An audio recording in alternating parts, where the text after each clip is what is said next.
Ayudas para los estudiantes de un curso de milagros. El faro.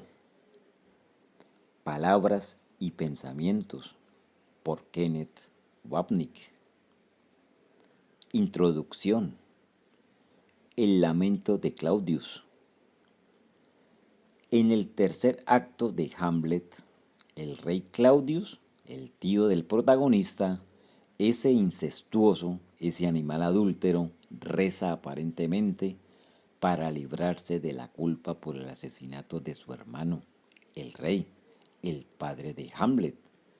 Sin embargo, la inutilidad de los esfuerzos de Claudius se refleja en estas palabras, mientras se levanta abatido de su plegaria vacía.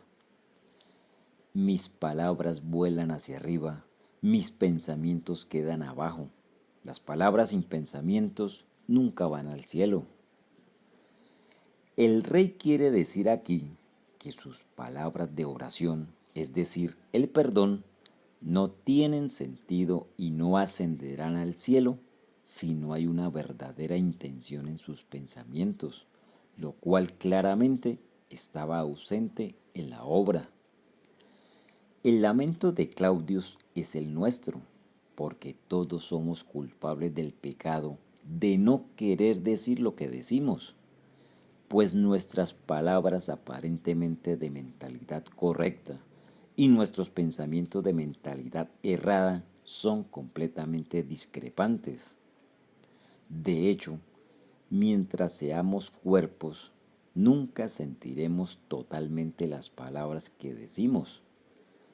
Las declaraciones de amor a nuestro Creador deben desmentir inevitablemente el odio oculto que mantenemos encerrado en las bóvedas de nuestras mentes, enterrado bajo los escombros de la culpa y el miedo, que son la base del sistema de pensamiento del ego. Al mismo tiempo, nuestras expresiones de desdén, decepción e incredulidad no son más que la tapadera del amor que sentimos más profundamente por nuestra fuente, lo que el texto llama la atracción del amor por el amor. Texto capítulo 12, sección octava. Estas tumbas oscuras de la mente son lo que consideramos el inconsciente. Curiosamente, la noción de este vasto y desconocido depósito de pensamientos y sentimientos enterrados existía mucho antes de que Freud lo pusiera en el mapa psicológico del mundo. La intuición artística de Shakespeare, por ejemplo, sondeó estos reinos misteriosos, una de las razones por las que Freud veneraba el genio psicológico del bardo, así como su genio literario. De hecho, sin una comprensión del almacén de culpa y miedo de la mente, nunca podríamos comprender por qué nuestras oraciones conscientemente sinceras nunca van al cielo. ¿Por qué, en palabras de San Pablo, no hago el bien que quiero, sino el mal que no quiero, eso hago? Romanos capítulo 7, versículo 19. Este es el pensamiento detrás de la advertencia de Jesús de que no confíes en tus buenas intenciones, pues tener buenas intenciones no es suficiente. Texto capítulo 18, sección cuarta, párrafo 2, oraciones 1 y 2. En el libro de ejercicios, Jesús proporciona una descripción clara de este contraste entre nuestras palabras y pensamientos, haciendo eco del rey moralmente caído de Shakespeare. Decir estas palabras, deseo la paz de Dios, no es nada, pero decirlas de corazón lo es todo. Ciertamente son muy pocos los que las han dicho de todo corazón. No tienes más que contemplar el mundo que ves a tu alrededor para cerciorarte de cuán pocos han sido. Libro de ejercicios, lección 185, párrafo 1, oraciones 1 y 2, párrafo 2, oraciones 7 y 8. El propósito de este artículo, por lo tanto, es explorar la relación entre nuestras palabras y pensamientos. Comenzamos con el conflicto entre ellos que resulta de la deshonestidad fundamental con nosotros mismos. Continuamos con la sanación del conflicto que surge al ser honestos con nosotros mismos y con Jesús. Y concluimos con la resolución definitiva de todo conflicto. Aceptar el pensamiento uno que trasciende nuestras pequeñas palabras y pensamientos.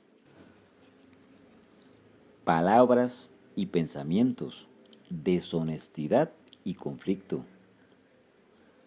La deshonestidad es una de las características más salientes y malévolas del ego, y por eso no es de extrañar que Jesús haga de la honestidad la segunda característica de los maestros avanzados de Dios.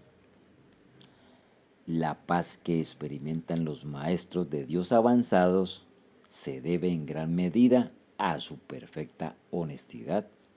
Solo el deseo de engañar da lugar a la pugna. El que es uno consigo mismo no puede ni siquiera concebir el conflicto. El conflicto es el resultado inevitable del autoengaño, y el autoengaño es deshonestidad. Manual para los maestros, pregunta 4, sección segunda, párrafo 2, oraciones 1 y 4. Estos maestros están libres de conflictos, como leemos. No están en conflicto consigo mismos a ningún nivel. Por lo tanto, les es imposible estar en conflicto con nada o con nadie. Manual para los maestros, pregunta 4, sección segunda, párrafo 1, oraciones 8 y 9. Sin embargo, como muy pocos de nosotros podemos considerarnos maestros avanzados, Jesús se dirige a nosotros en el nivel de principiantes, el nivel más bajo de la escalera, canto de la oración, capítulo 1, sección segunda, donde creemos que somos cuerpos que viven en un universo material. Cuando he dado clases a psicoterapeutas basadas en el folleto Psicoterapia, propósito, proceso y práctica, a menudo leía estas líneas humildes y aleccionadoras que también se aplican fácilmente a la mayoría de los estudiantes de un curso de milagros. La mayoría de los terapeutas profesionales apenas están en el comienzo de la fase inicial del primer viaje. Incluso aquellos que han comenzado a entender lo que tienen que hacer pueden oponerse aún a iniciar el camino. Psicoterapia, capítulo 3, sección segunda, párrafo 8, oraciones 5 y 6. Por lo tanto, una parte importante de la enseñanza de un curso de milagros es que desde el principio, un principio que siempre está presente en lo que en verdad es un tiempo no lineal, el Hijo de Dios fue deshonesto, se engañó a sí mismo acerca de su identidad como mente y continuó con el engaño creyendo que era un cuerpo. La única lección del libro de ejercicios, que aparece más de una vez, 3 veces, de hecho, es soy tal como Dios me creó. Lecciones 94, 110 y 162. Y la idea se repite a lo largo de los 3 libros del curso. Lo que Dios creó es el espíritu, la extensión no espacial y atemporal de su ser y voluntad no dualistas. Si esto es verdad, como Jesús nos enseña enfáticamente que lo es, todos los pensamientos y experiencias de nosotros mismos como cuerpos, entidades físicas y psicológicas que existen en el mundo dualista de separación y percepción, deben ser forzosamente una mentira y, por lo tanto, inherentemente deshonestos. Imaginemos, entonces, cómo son realmente nuestras vidas en el mundo. Una parte de nosotros, la olvidada mente tomadora de decisiones, siempre sabe que nuestro yo y nuestra situación experimentados son ilusorios y que la verdad de nuestra realidad está en otra parte. Mas tú, el Santo Hijo de Dios, no eres consciente de tu realidad. Texto capítulo 30, sección tercera, párrafo 11, oración 10. Como nos dice Jesús en la lección 182. Este mundo en el que pareces vivir no es tu hogar, y en algún recodo de tu mente sabes que esto es verdad. El recuerdo de tu hogar sigue rondándote como si hubiera un lugar que te llamase a regresar.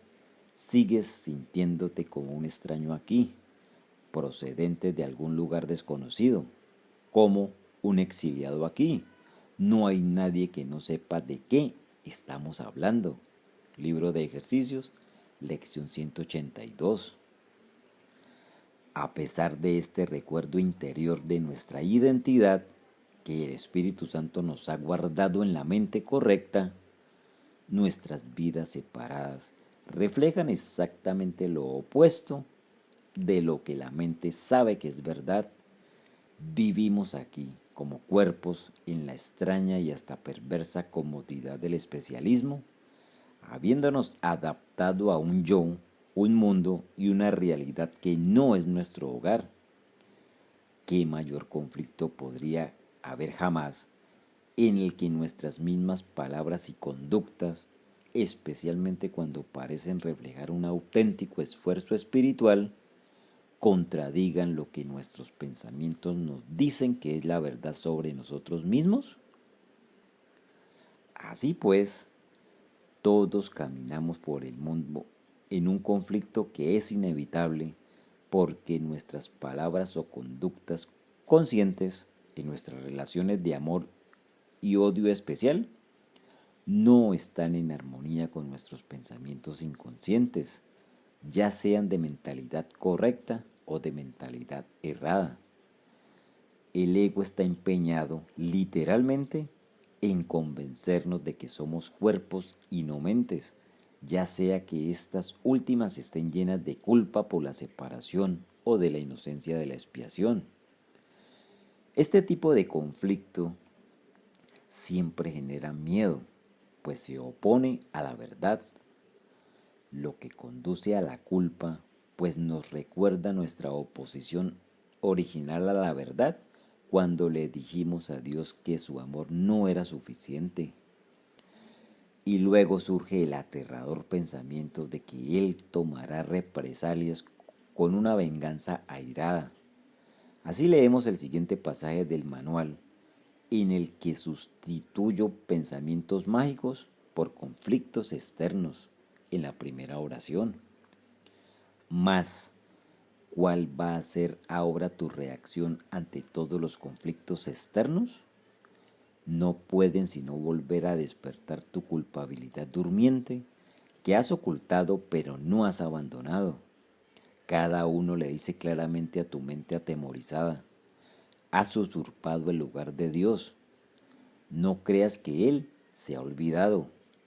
Y ahora ya no queda ninguna esperanza. Un padre iracundo persigue a su hijo culpable. Mata o te matarán, pues estas son las únicas alternativas que tienes. Más allá de ellas, no hay ninguna otra, pues lo que pasó es irreversible.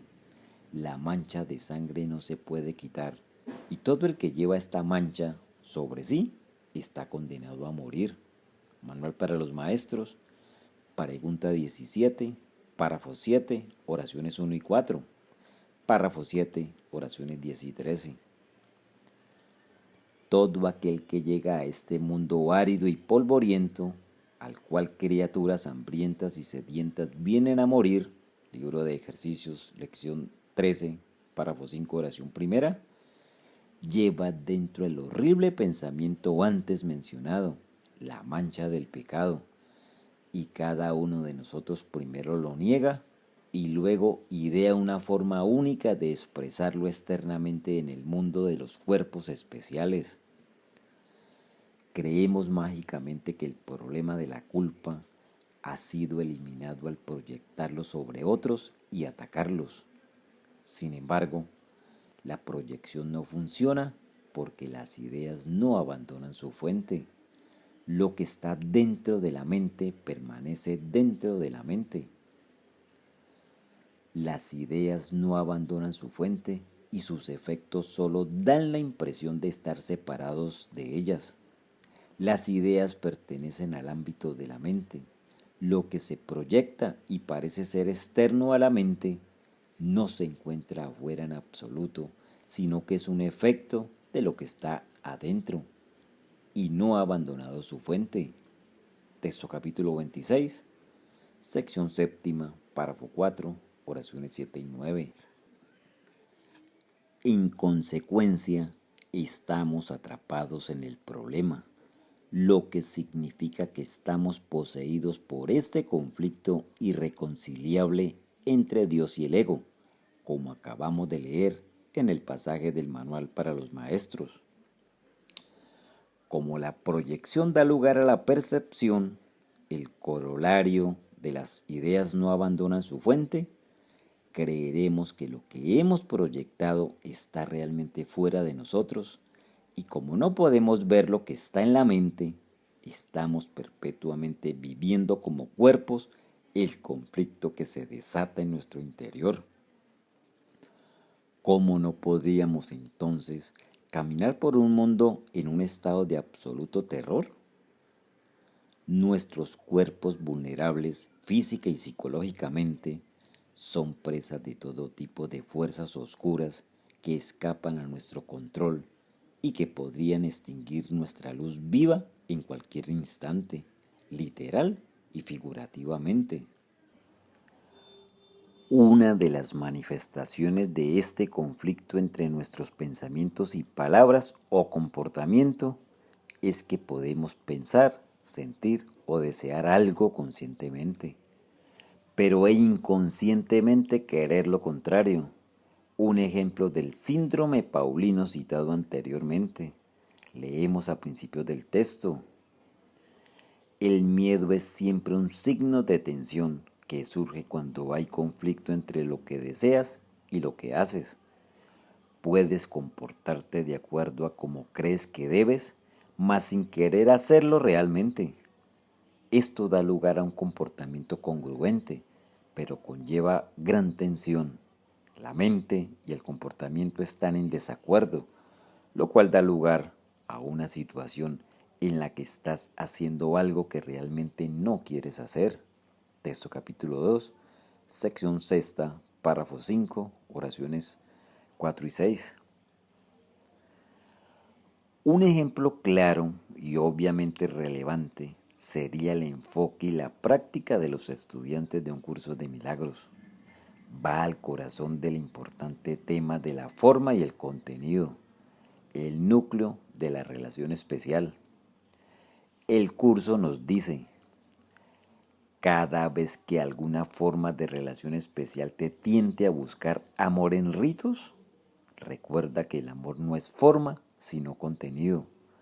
La relación especial es un rito de formas, cuyo propósito es exaltar la forma para que ocupe el lugar de Dios a expensas del contenido. La forma no tiene ningún significado, ni jamás lo tendrá. Texto capítulo 16, sección quinta, párrafo 12, oraciones 1 y 3. Si los estudiantes de un curso de milagros fuéramos honestos, reconoceríamos que detrás de las formas de nuestro trabajo con el curso, estudiar el texto, practicar las lecciones del libro de ejercicios, asistir a talleres y clases, dirigir o unirnos a grupos, etc., a menudo se esconde el contenido de nuestra resistencia. Recordemos esta cita anterior del folleto de psicoterapia. Incluso aquellos que han comenzado a entender lo que tienen que hacer pueden oponerse aún a iniciar el camino. Psicoterapia capítulo 3, sección segunda, párrafo 8, oración 6. En otras palabras, muy a menudo las palabras que declaran nuestro amor por el curso vuelan hacia arriba, pero nuestros pensamientos de miedo quedan abajo. Esto no puede evitar reforzar la culpa y el conflicto, el sello distintivo de la relación especial, interfiriendo así en nuestro progreso en el viaje.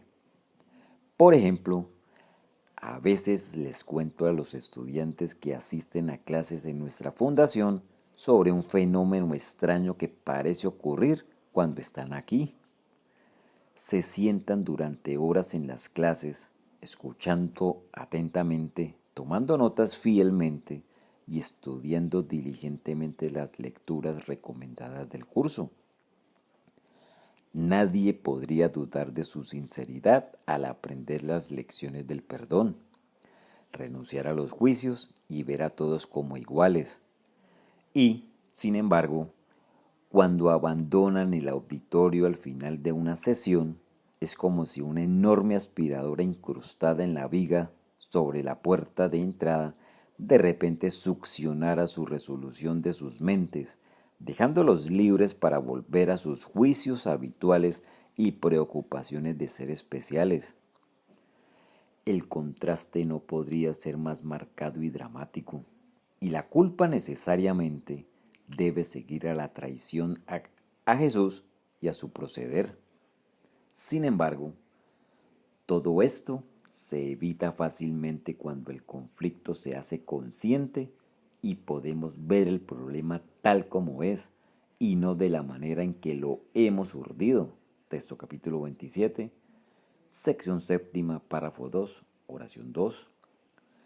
Al cambiar de maestros del ego a Jesús, de la culpa al perdón, elegimos la honestidad de mirar el problema real en lugar de la práctica deshonesta de buscar el problema donde no está y luego tratar de encontrar la solución donde no está.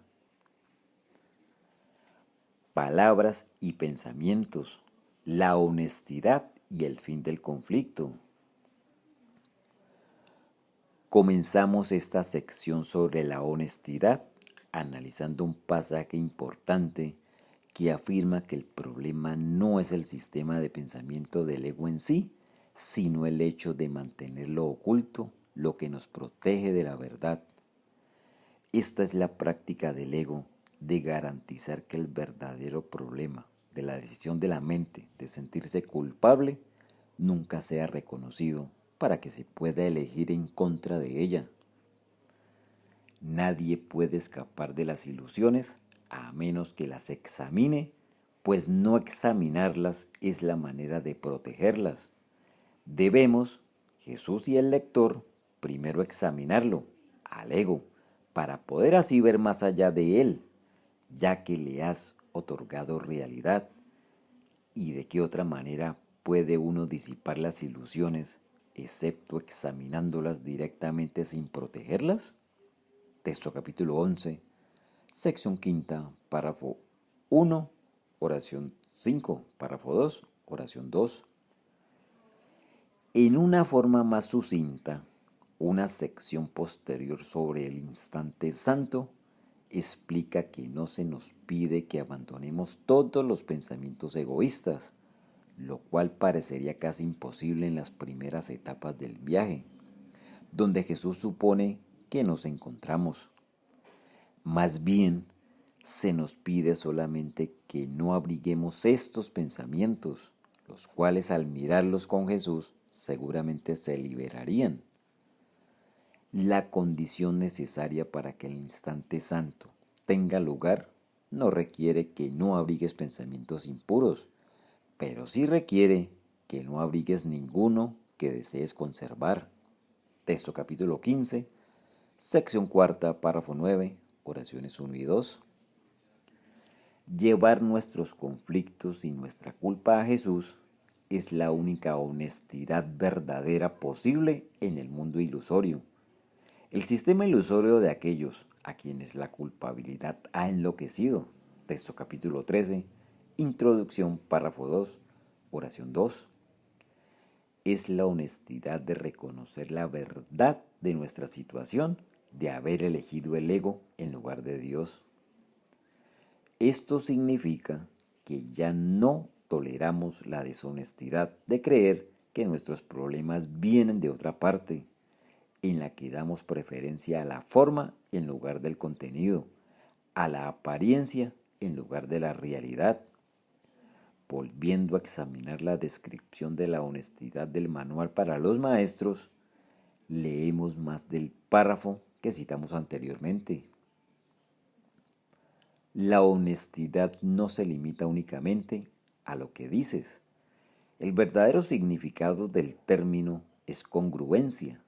Nada de lo que dices está en contradicción con lo que piensas o haces.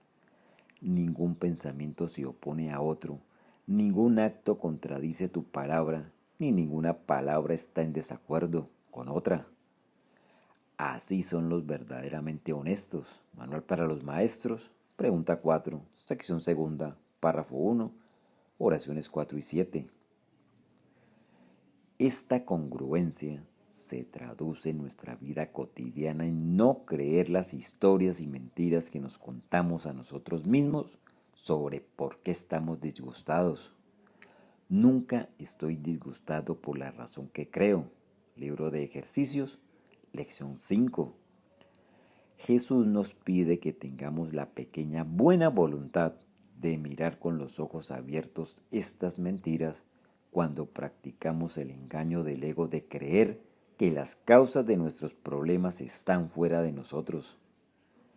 Después de sus palabras de advertencia antes mencionadas sobre no confiar en nuestras buenas intenciones, Jesús nos dice: pero confía implícitamente en tu buena voluntad, independientemente de lo que pueda presentarse. Concéntrate solo en ella y no dejes que el hecho de que esté rodeada de sombras te perturbe. Texto, capítulo 18, sección cuarta, párrafo 2, oraciones 3 y 4. Podemos decir que la tentación del mundo es creer en él y en sus mentiras. Como ya he escrito antes y he enfatizado en talleres y clases, nunca deberíamos creer verdaderamente a nadie que nos diga que 2 más 2 igual 4. Cualquier persona de mentalidad correcta, siguiendo al hombre del subsuelo de la novela corta de Dostoyevsky, Memorias del subsuelo, sabe que 2 más 2 igual 5. En otras palabras, el mundo fue establecido por la mentira de la separación y el ataque. Consulte el libro de ejercicios, lección 3, párrafo 2, oraciones 1 y 4, y se sostiene por la misma mentira, ahora percibida externa a la mente que es su fuente.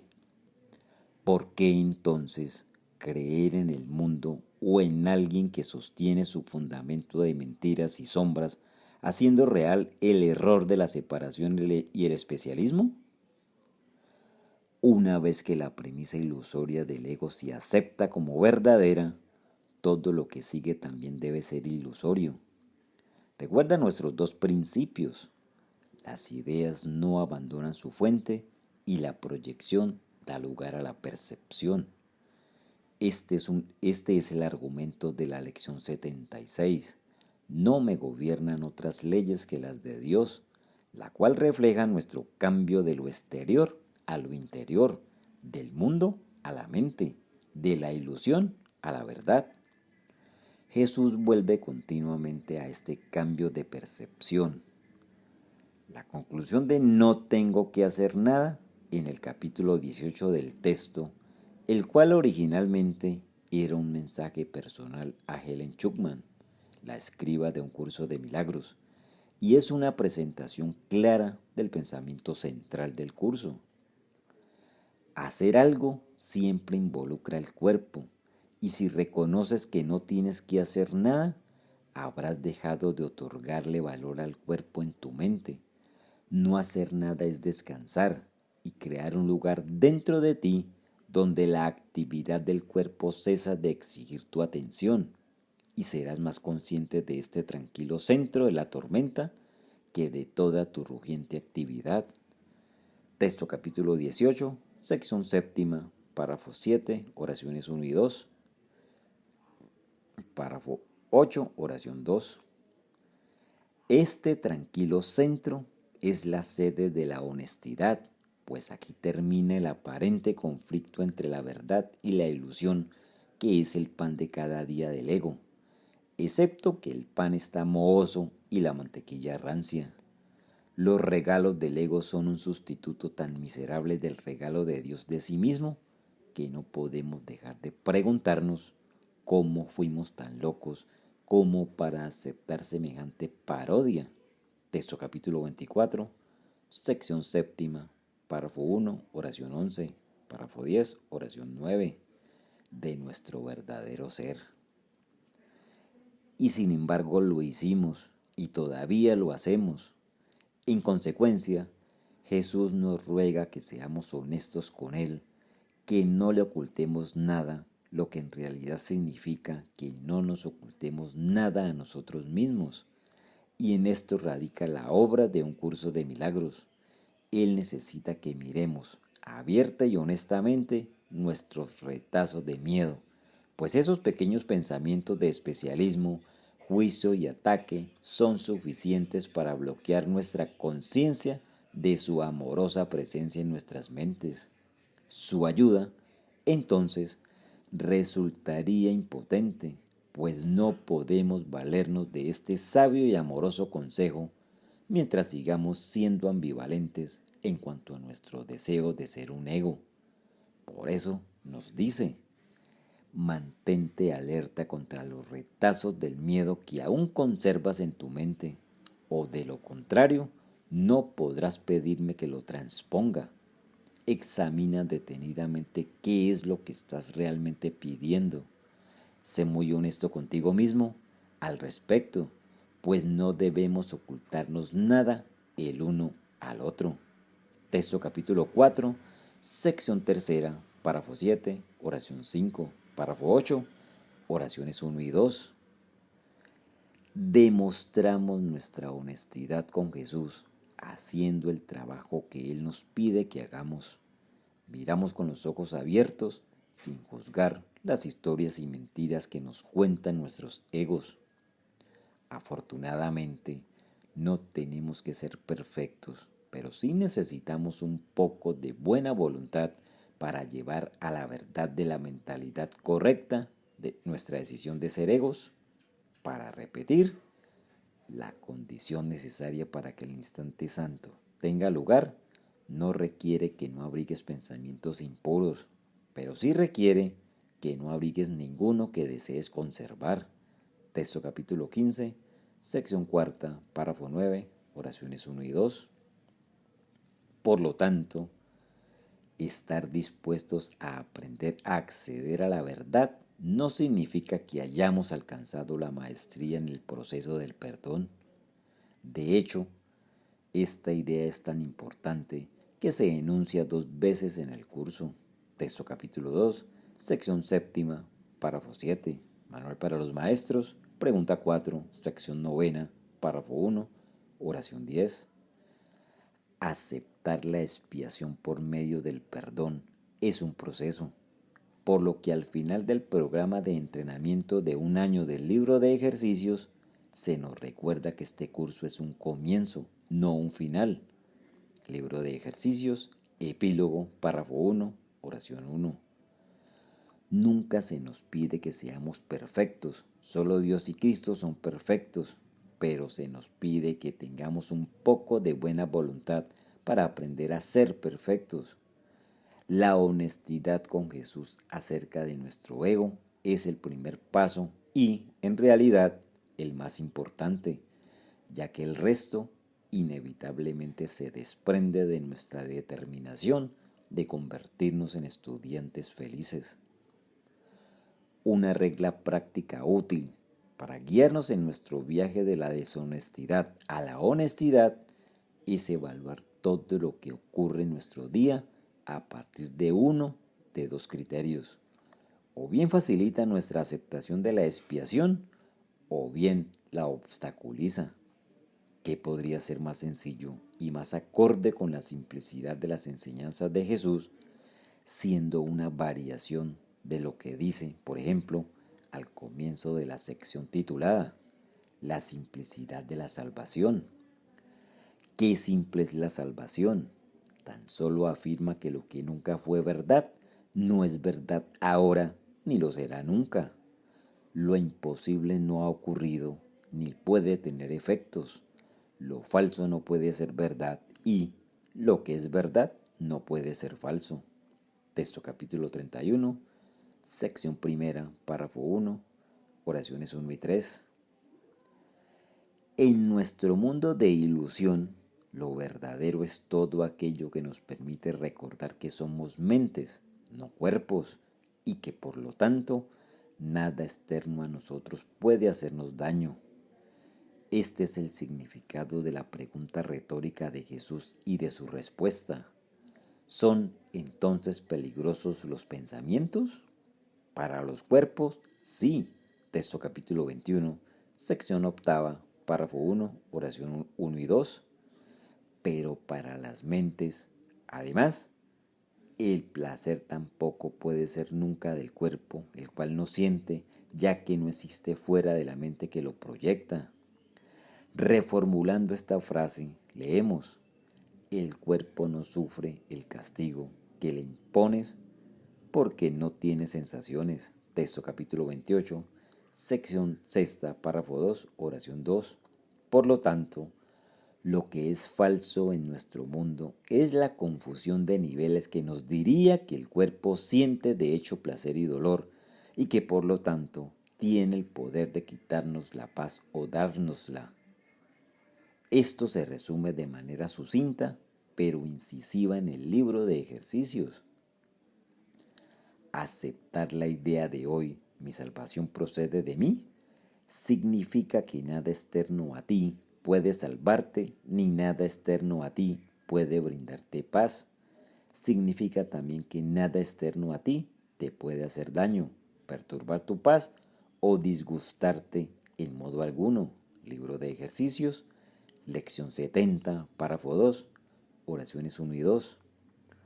Reformulando esto, podemos decir que la verdad en este mundo, fabricada por el ego, es que la decisión de la mente de sentirse culpable es la causa de todo lo que sentimos como cuerpos, física y psicológicamente, los cuales no son más que efectos. La mentira es que el mundo y sus leyes son la causa de nuestros dolores y placeres, sobre los cuales casi no tenemos control. Hubo un tiempo en que no eras consciente de cuál era la causa de todo lo que el mundo parecía hacerte sin tú haberlo pedido o provocado. De lo único que estabas seguro era de que entre las numerosas causas que percibías como responsables de tu dolor y sufrimiento, tu culpabilidad no era una de ellas.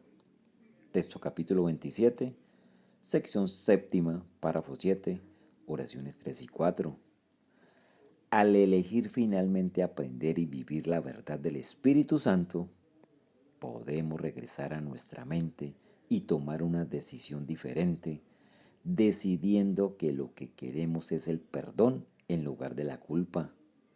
Una vez tomada la decisión por la mentalidad correcta, la culpa desaparece y nuestros pensamientos amorosos de perdón y libres de juicio guían a nuestros cuerpos o vidas personales en acciones que solo pueden ser amorosas, indulgentes y sin juicios.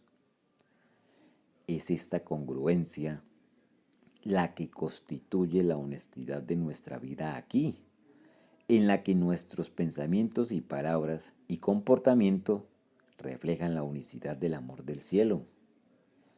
Una vez que nuestra perspectiva ha cambiado, la pequeñez del mundo de los cuerpos del ego da paso suavemente a la grandeza del poder de la mente, que no es nada menos que el medio para elegir el cielo o el infierno.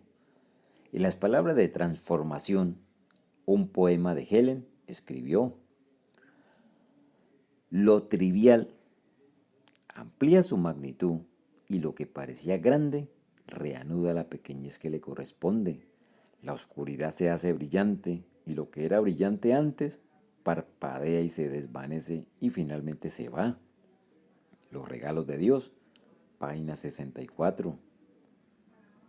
La paz de Dios que el ego ha juzgado como trivial se convierte ahora en el único propósito de la vida y la necesidad de alcanzar objetivos mundanos disminuye en intensidad hasta desaparecer por completo. Bajo la guía de Jesús, aprendemos a utilizar los símbolos mundanos de especialismo como medios para llegar más allá de ellos a la verdad de la expiación de la mente. Esta es la palabra más allá de las palabras, cuyo logro es nuestro objetivo final. Esta consumación del viaje que emprendemos con Jesús y el curso es la expresión de la decisión de la mente, de una vez por todas, de no creer las mentiras de nuestros pensamientos de mentalidad errada, sino de aceptar la única verdad de nuestra realidad como seres no separados. Las ideas no abandonan su fuente y por eso nunca hemos abandonado la casa de nuestro Padre. Canto a mi ser, otro de los poemas de Helen, exclama con alegría. Nunca abandoné la casa de mi padre. ¿Qué necesidad tengo de volver a él otra vez? Los regalos de Dios, página 38. Así, nuestro viaje termina donde había comenzado, en la mente tomadora de decisiones, donde antes habíamos elegido en contra de la palabra de expiación, construyendo un sistema de pensamiento masivo, aunque ilusorio, de culpa, castigo y muerte, y luego un mundo de culpa, castigo y muerte para ocultarlo. Ahora abrazamos la palabra que disuelve las mentiras en un suave resplandor de verdad. Hemos llegado al mundo real, la palabra y el pensamiento más allá de todas las palabras y pensamientos. Más allá de las palabras y los pensamientos. El pensamiento uno. Con muy poca frecuencia, Helen me hablaba de otro nivel de escuchar que trascendía su experiencia de la voz y las palabras de Jesús. En ciertas raras ocasiones, dudo que sucediera más de 4 o 5 veces, yo estaba con Helen cuando ella y yo nos permitimos experimentar esta otra dimensión. Fue, de hecho, un movimiento más allá de escuchar a Jesús, a un estado mental incluso más allá de la individualidad de Jesús mismo, por no hablar de la de Helen. En esos momentos, nuestra escriba parecía atemporal, transformada en un estado en el que parecía fundirse finalmente con lo que mencioné en ausencia de felicidad como el yo sacerdotisa de Helen. En esos verdaderos instantes santos se me concedió un atisbo de su verdadera identidad, un yo sin ego, transmundano que apenas estaba aquí y que trascendía el pensamiento y la emoción humana.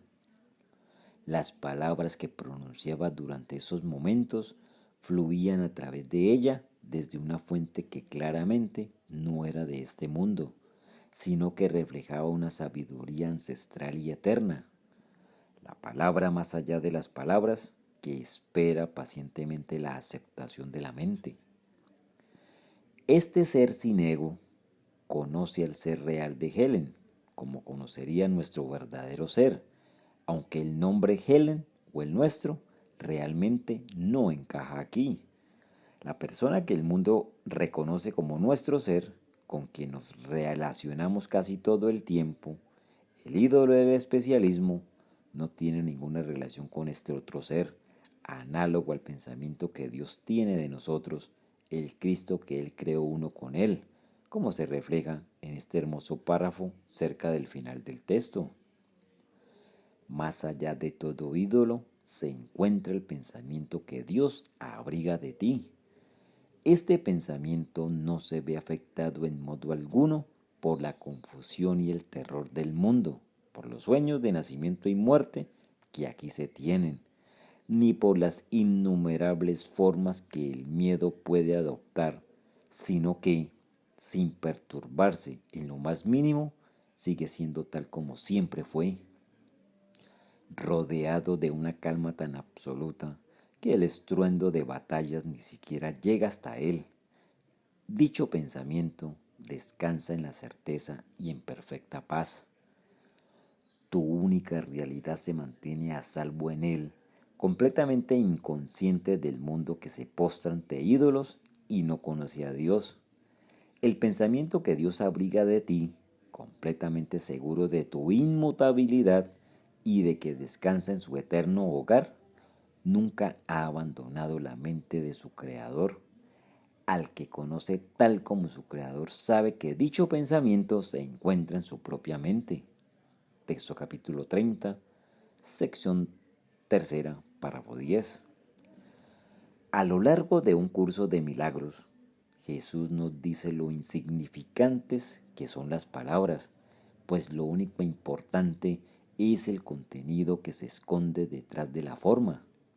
Por ejemplo, en la introducción a las lecciones 181 a la 200, en el contexto de nuestra jornada que nos llevará más allá de las palabras, párrafo 3, oración 1, Jesús habla de la inadecuación de las palabras. Dejarán de ser relevantes para transmitir lo que se encuentra más allá de los obstáculos que nos está ayudando a deshacer. En la lección 183, invoco el nombre de Dios y el mío propio, nos habla de la insignificancia de las palabras para llegar a Dios, quien está más allá de todas las palabras.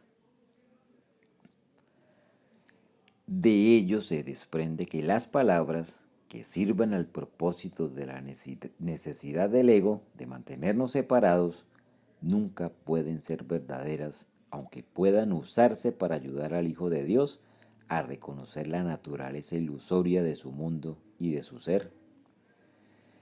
El maestro de Dios debe aprender a utilizar las palabras de otra manera. Aprenderá a dejar que las palabras le sean inspiradas a medida que deje de decidir por sí mismo lo que tiene que decir. No controla lo que dice, simplemente escucha, oye y habla. Manual para los maestros, pregunta 21, párrafo 4, oraciones 4 y 5, oraciones 8 y 9. Nuestras palabras, reinterpretadas por el Espíritu Santo, nos conducen a la palabra, el perdón de las ilusiones que una vez consideramos queridas refleja ahora el amor del cielo, y estamos a unos cuantos pasos del fin del sueño. Así, ya no podemos ser esclavizados por las cosas específicas del mundo, porque somos conscientes de la única palabra que está detrás de todas ellas. Esta palabra, el recuerdo del amor que trae la expiación, es nuestra verdadera meta. Y así, en el canto de la oración capítulo primero, sección primera, párrafo 4, se nos recuerda que lo único que realmente queremos es el amor de Dios, la única palabra y pensamiento, no las pequeñas palabras que surgen de nuestra decisión de estar separados y ser específicos. Nuestra elección ahora es por el ser abstracto que Dios creó uno con Él. Por lo tanto, Jesús nos pide que pasemos por alto las necesidades y peticiones específicas de nuestra vida y que pidamos en cambio la verdadera respuesta de Dios. Esta es la respuesta que verdaderamente buscamos, la única que aceptamos, la única que verdaderamente amamos. Armados con la suave fuerza de esta palabra, que está más allá de las palabras, del amor en lugar del amor especial, de Jesús antes que del ego, vivimos nuestras vidas conscientes de su verdadero propósito. No dejarnos engañar por las voces de los muertos, libro de ejercicios, lección 106, párrafo 2, oración 3. En cambio, escuchamos la voz que habla de vida y amor, la cual nos conduce suavemente a casa mientras nosotros, junto con Jesús y todos nuestros hermanos, desapareceremos en la presencia que se encuentra detrás del velo, no para perdernos, sino para encontrarnos a nosotros mismos, no para que se nos vea, sino para que se nos conozca. Texto capítulo 19, sección cuarta, párrafo 19, oración primera. La palabra ha llegado a nosotros por fin, y nosotros somos esa palabra. Palabras y pensamientos, por el Dr. Kenneth Wapnick.